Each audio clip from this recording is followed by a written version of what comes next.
So today we're going to teach you guys how to make a coping joint. This is a coping joint in a piece of baseboard. Notice how this one is cut out to fit over this one. So this is what we're going to end up with when we're done. Where we use this is we use this on inside corners of walls. So this piece of baseboard would fit in here. And then this coping joint would fit in this corner. Just like that. So how do we get there? Well, first thing we need is a coping saw. We need a coping saw to make our cope. We also need a miter saw.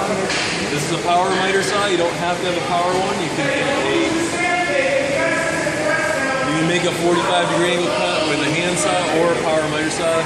In this instance, we're going to use the power one. Switch it to 45 degrees on the table. 45 degrees on the table. We'll get to the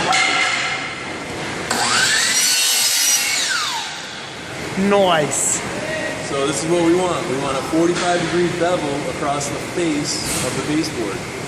That's what it looks like. We also want to go in the other direction for the other side.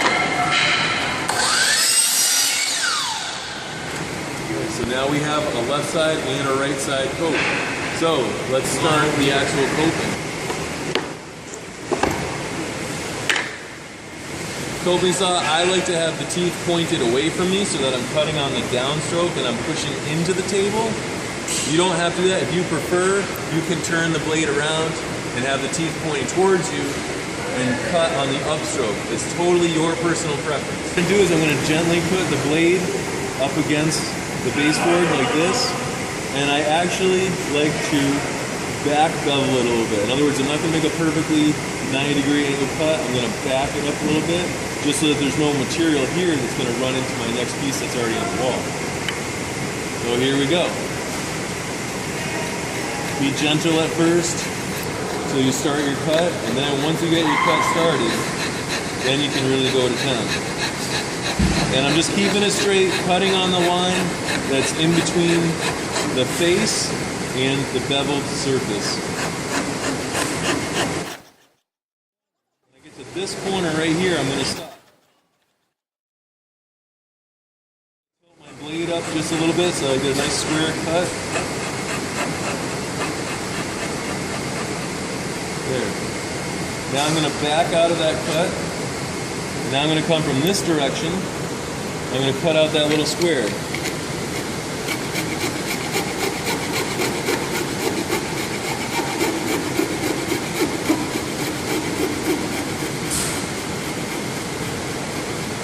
There we go. We're just about there. Now I'm going to come in from this side. Here, I'm going to cut this particular piece because this is square. I'm just going to square this off like this. Just like that. I'm going to square that off because this piece of square flat is already on the wall on my previous piece. It's already right here. So I don't need to keep this little triangle right here. So to do that, I'm just going to turn my saw around, line myself up, and start to cut. So that's what it looks like. I've cut this part square, and now I'm going to start my turn. When you're in the turns, you want to not push too hard. You want to push gently and let the saw blades do the cutting. And also, the more strokes you use, the easier it's going to be to turn. Now I'm into the straightaway here, so I can go relatively longer strokes, but then I shorten up my strokes when I get to the turn. And I'm almost there. When you get near the end, you don't want to push too hard because you want it to break off. You want it to actually get cut off instead of broken off. Here we go, and that's it. Alright, so there you have it. There's your coat. So now to see how it fits, we just take another piece of baseboard that's the same profile and just line it up. So I'd say that's pretty good quality right there. I went a little too deep on this straightaway right here, but in this instance that could be covered with some caulking and paint. If we were doing a stained grade coat, it probably would have to be done over. So But that's the premise on how to do a cope. I could do the other side. I'll show you how to do the other side. I'm going to start in the other direction because I'm right-handed, and I'll do it quick.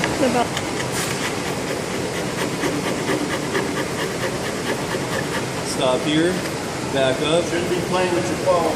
Come in here. Here we go.